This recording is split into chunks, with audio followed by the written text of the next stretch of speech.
Humain égale clé USB. Ça vous semble bizarre? Laissez-moi vous expliquer.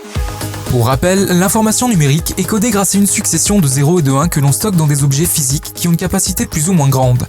Avec nos usages actuels, on se base sur le gigaoctet, qui veut dire 1 milliard d'octets. Un octet, c'est 8 bits, ce qui nous fait donc plus de 8 milliards de 0 et de 1 pouvant être stockés dans 1 giga. Ça vous semble beaucoup?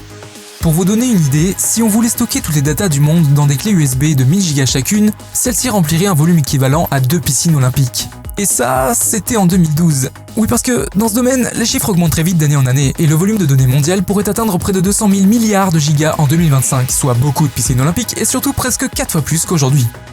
Vous l'aurez compris, le monde a de plus en plus besoin de stockage et doit trouver des solutions. C'est là qu'intervient l'ADN. L'ADN, c'est ce truc qui permet de stocker votre information génétique. Du coup, des mecs en blouse blanche se sont dit « Hey, ADN et stockage, même combat !» En 2012, l'américain George Church réussit à encoder son propre livre dans de l'ADN de synthèse, soit l'équivalent d'une vieille disquette des années 80. On estime qu'un gramme d'ADN contient plus de 200 millions de gigas de données. Grâce à cette technique, on pourrait stocker la totalité des datas du monde dans l'équivalent du coffre d'une Fiat Multipla, soit près de 200 000 milliards de gigas pour 853 kilos d'ADN. Maintenant, si on y réfléchit bien, humain ou clé USB, nous ne sommes rien d'autre qu'un gros stock de données.